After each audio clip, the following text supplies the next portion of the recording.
Channel सागर भक्तिमाला में आपका स्वागत है।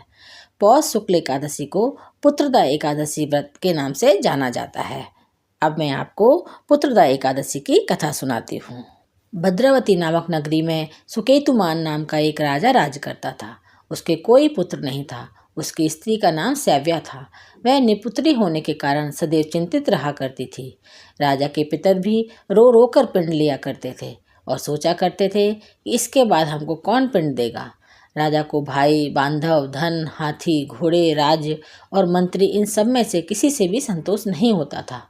वह सदैव यही विचार करता था कि मेरे मरने के बाद मुझको कौन पिंडदान करेगा। बिना पुत्र के पितरों और देवताओं का ऋण मैं कैसे चुका सकूंगा। जिस घर में पुत्र न हो उस घर में सदैव अंधेरा ही रहता है। इसलिए पुत्र उत्पत्ति के लिए प्रयत्न करना चाहिए। जिस मनुष्य ने पुत्र का मुख देखा है वह धन्य है। उसको इस लोक में यश और परलोक में शांति मिलती है, अर्थात उनके दोनों लोक सुधर जाते हैं। पूर्व जन्म के कर्म से ही इस जन्म में पुत्र, धन आदि प्राप्त होते हैं।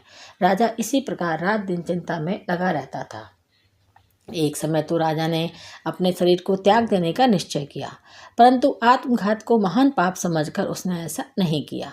एक दिन राजा ऐसा ही विचार करता हुआ अपने घोड़े पर चढ़कर वन को चल दिया तथा पक्षियों और वृक्षों को देखने लगा। उसने देखा कि वन में मृग, व्याघ्र, सुअर, सिंह, बंदर, सर्प आदि सब भ्रमण कर रहे हैं। हाथी अपने बच्चों और हथनियों के बीच घूम रहा है। इस वन में कहीं तो गीदड़ अपने कर्कश स्वर में बोल रहे हैं, कहीं उल्लू ध्वनि कर रहे हैं। वन के दृश्यों को देखकर राजा सोच विचार में लग गया। इसी प्रकार आधा दिन बीत गया। वह सोचने लगा कि मैंने कई यज्ञ किए, ब्राह्मणों को स्वादिष्ट भोजन में से तृप्त किया, फिर भी मुझको दुख प्राप्त हुआ क्यों। राजा प्यास के मारे अत्यंत दुखी हो गया और पानी की तलाश में इधर उधर फिरने लगा। थोड़ी दूर पर राजा ने एक सरोवर देखा।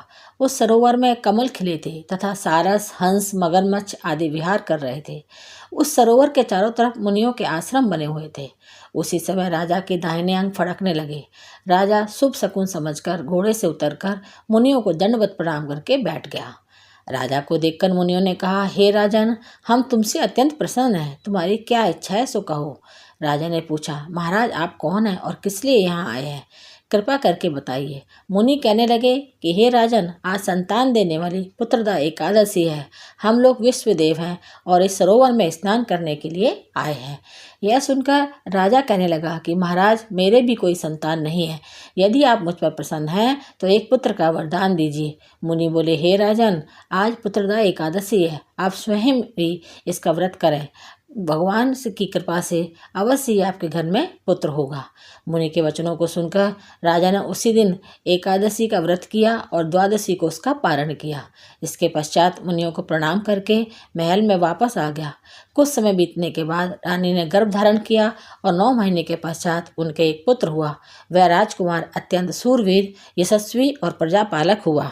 तो इस प्रकार कहते हैं कि पुत्र प्राप्ति के लिए पुत्रदा एकादशी का व्रत करना चाहिए। जो मनुष्य इस महात्म को पढ़ता या सुनता है उसे अंत में स्वर्ग की प्राप्ति होती। कथा संपन्न हुई। मेरे चैनल को सब्सक्राइब जरूर करें। धन्यवाद।